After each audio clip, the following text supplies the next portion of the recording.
Hema sir please help me, my mother need eye operation. देख भाई, बिल्कुल जेन्यून है तो मुझे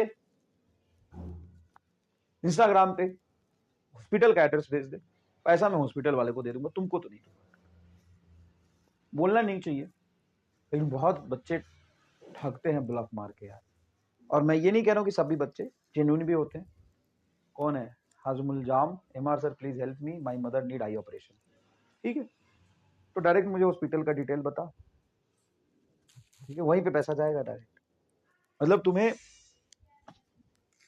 दसों एग्जाम्पल मैं ऐसे बता दूंगा कि रिपोर्ट बना के भेज देते हैं, और रिपोर्ट जब ध्यान से देखता है तो उसमें फर्जी वाला निकल जाता है रिपोर्ट में ही।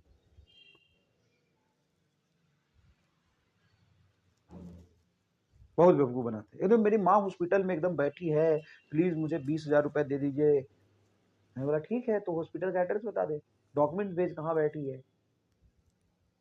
डॉक्यूमेंट्स भेजा, उसमें क्या था, जो उसने एडिट करके बनाया था, तो हॉस्पिटल का नाम और ये एड्रेस और सब अलग फ्रंट पे था, और एडिटेड ऊपर से नाम अलग ही दिख रहा था। हम यार इतनी तो शर्म कर ले यार, माँ के नाम पे ठगी मत कर। तो ब्लॉक करके भाग गया मुझे ही। यार दुविधा में रहता हूँ।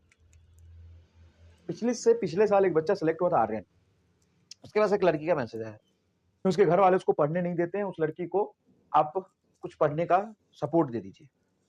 मैंने बोला आर्यन यार देख, उसको पता था कि डायरेक्ट एमआर सर से रीच करना बड़ा मुश्किल है। सबसे आसान क्या है एमआर सर के पास पहुंचने का रास्ता, मैं तुमको बता देता हूँ, तुमको भी बता देता हूँ। लेकिन जेन्यून फर्जी बहुत करते हैं यार। एमआर सर तक के पहुंचने का सबसे आसान रास्ता क्या है, जितने भी बच्चे सेलेक्ट हुए हैं उनसे बात करो, वो तुमको एमआर सर तक पहुंचा देंगे। ठीक है, मतलब मैं जेन्यून बताता हूँ आपको, जो सही है। जितने कई सेलेक्टेड बच्चे भी नहीं पहुंच पाते हैं। तो बड़ी इंटरेस्टिंग कहानी, थोड़ा 2 मिनट सुनना। भागलपुर की लड़की थी, आर्यन, विकसित, पिछले साल की कहानी, कि हमारे घर वाले मारते हैं और पढ़ने नहीं देते हैं, घर पे पढ़ाई नहीं करने देते हैं, बैच नहीं दिलाते हैं, प्लीज हेल्प।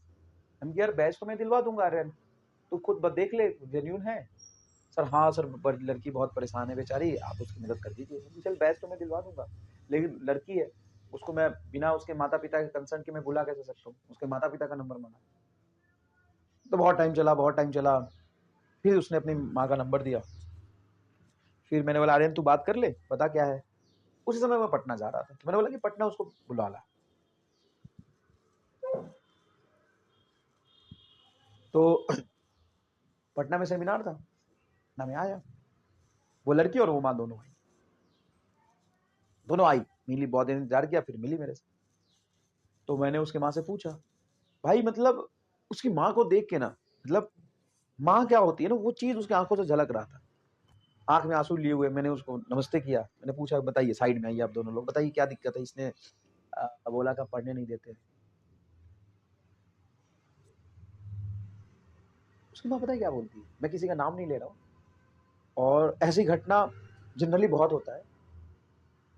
उसकी माँ कहती है कि दूसरी औरत के चक्कर में इसके पिताजी ने मुझे छोड़ दिया, मेरी 2 बच्चे और 1 बेटा है, मैं बहुत मेहनत करके इसको पढ़ाती हूँ, और इसके चाल चलन ठीक नहीं है।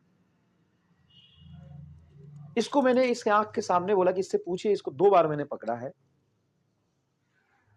ये हम ही को धोखा दे रही है। एक तो इसका बाप धोखा दिया, एक ये भी हमको धोखा दे रही है। वो माँ झूठ नहीं बोल सकती, उस लड़के के सामने अपनी आंख में आंसू लिए हुए का संघर्ष दिख रहा था, उस माँ का संघर्ष दिख रहा था। ये 1 डेढ़ साल पहले की बात। मैंने उसकी तरफ देखा, हम कि हाँ भाई, तो नहीं सर अब नहीं करूंगी। मेरा तो मन किया कि मतलब गर्दन उड़ा दो उसका, उसी से।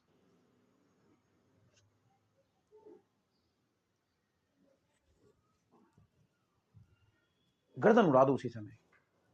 हालांकि इतनी लंबी चौड़ी कहानी बना के मेरे घर वाले पढ़ने नहीं देते हैं, जबरदस्ती शादी करा रहे हैं। मैंने उसको बोला इसका शादी करा दो, और कुछ पैसे चाहिए तो मुझे बताना, मैं दिलवा दूंगा। हाँ, उसकी कहानी ये थी, मैं 1.5 साल 2 साल हो गया तो मैं भूल भी गया, कि मेरे जबरदस्ती शादी करा रहे हैं, शादी रोक दो मेरा, और मुझे पढ़ने नहीं देते, मेरा जबरदस्ती शादी करा रहे हैं, क्योंकि कहीं और हमारा शादी करना है हमको। और वो बेचारी उसकी माँ बोली इसके बाप ने भी धोखा दिया मुझे, ये भी धोखा दे रही है, मुझे बहुत उम्मीद थी ये पढ़ेगी और पढ़ने में ठीक भी है और पढ़ती भी यकीन से थी। तो आज की दुनिया में पहचानना बहुत मुश्किल है सच में।